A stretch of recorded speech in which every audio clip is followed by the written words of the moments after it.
Oke, kembali lagi kita belajar bareng bersama Pak Imam. Oke, silahkan di follow medsosnya. Ada Facebook, ada Instagram, YouTube, dan websitenya. Oke, sebelumnya assalamualaikum warahmatullahi wabarakatuh. Oke, kali ini pertemuan ke-7 kita akan pembahasan contoh soal terkait jumlah dan selisih dua sudut dalam trigonometri.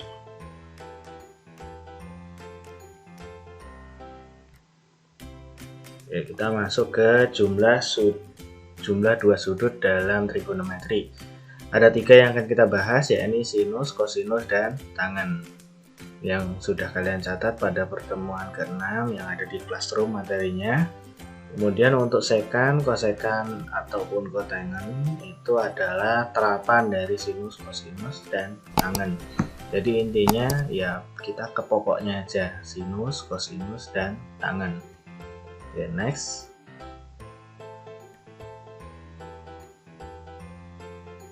Kita masuk ke sinus dahulu.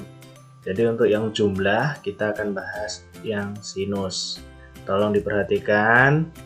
Jangan di skip videonya, perhatikan.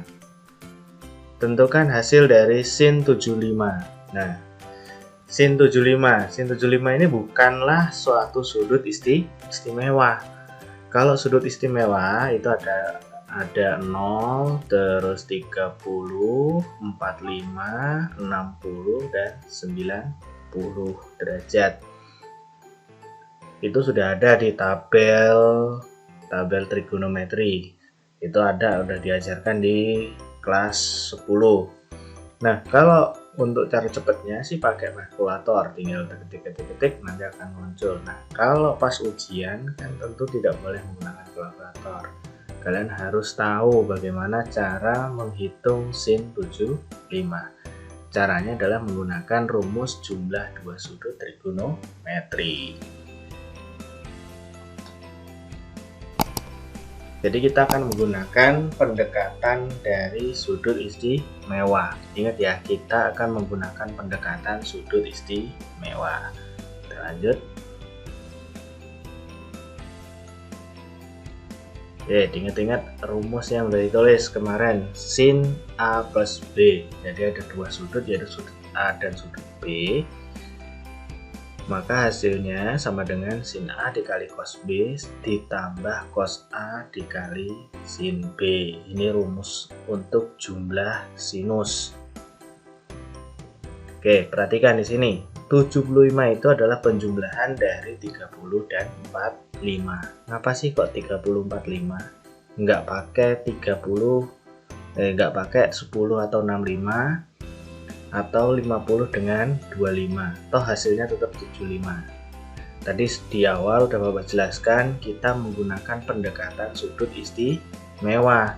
75 itu penjumlahan sudut istimewa apa? 30 dan 45. Oke, kita next ya. Udah paham sampai di sini.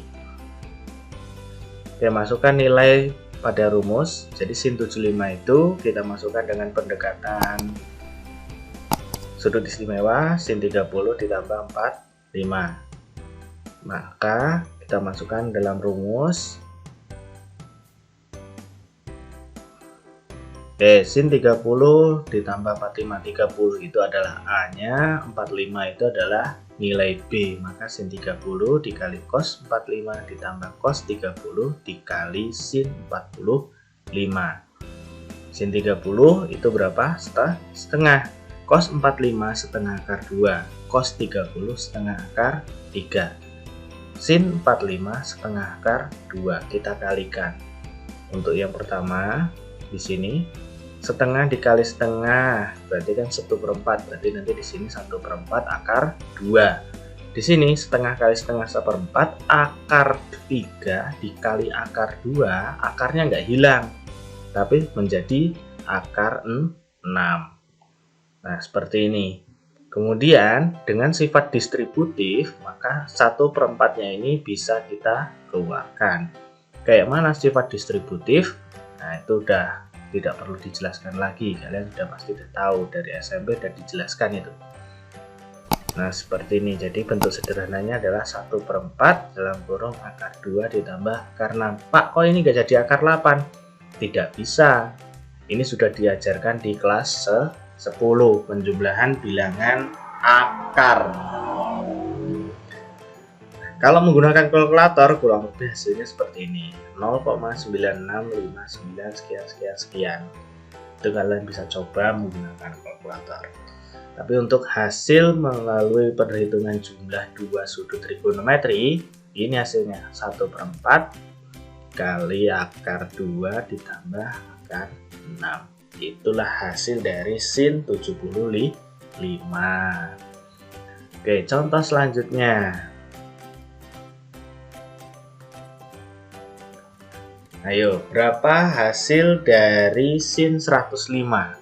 Ingat, kita menggunakan pendekatan sudut istimewa. Penjumlahan berapa kira-kira? Ayo, penjumlahan 60 dan 45. Jadi ada sudut 60 dan 45, karena kalau dijumlahkan menghasilkan 105. Sama langkah-langkahnya kita masukkan ke dalam rumus. Seperti ini, jadi sin 60 ditambah 45. 60 itu A-nya, 45 itu B-nya. Maka jadi sin 60 dikali cos 45 ditambah cos 60 dikali sin 45. Sin 60 itu setengah akar 3, cos 45 itu setengah akar 2, cos 60 itu setengah, sin 45 setengah akar 2. Nah, seperti ini. Mengalikannya sama seperti di slide sebelumnya tadi. Maka hasilnya 1/4 dikali akar 6 tambah akar 2. Nah, ini hasilnya. Kok sama ya dengan sin 75? Nah, ingat, dalam trigonometri itu pembagian sudutnya dibagi dengan kuadran. Ada kuadran 1, kuadran 2, kuadran 3, dan kuadran 4. Nilai sin itu ada di kuadran 2. Masih ingat, semua sin, semua itu di kuadran 1. Maksudnya semua apa? Semua sudut nilainya positif.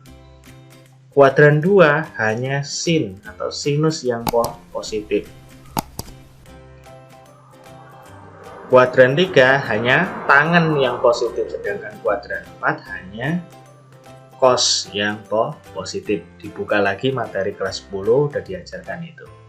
Maka sudut 185 itu ada di kuadran 2. Jadi hasilnya akan sama dengan sudut 75. Oke, untuk latihan silahkan dicoba. Latihan kalian coret-coret sendiri di rumah. Sin 135 itu dan sin 120. Nanti kita akan bahas pada pertemuan tatap muka. Ingat ya, dicoba sin 135. Langkah-langkahnya ikuti langkah-langkahnya. Berarti kalau sin 135 itu penjumlahan sudut istimewa berapa? Sin 120 penjumlahan sudut istimewa berapa? Nah, udah sampai di akhir slide. Jangan lupa follow medsosnya Pak Imam juga. Kemudian Bapak akhiri. Wassalamualaikum warahmatullahi wabarakatuh. Sampai jumpa di pertemuan selanjutnya. Kita akan bahas tentang penjumlahan dua sudut, kosinus dan tangen.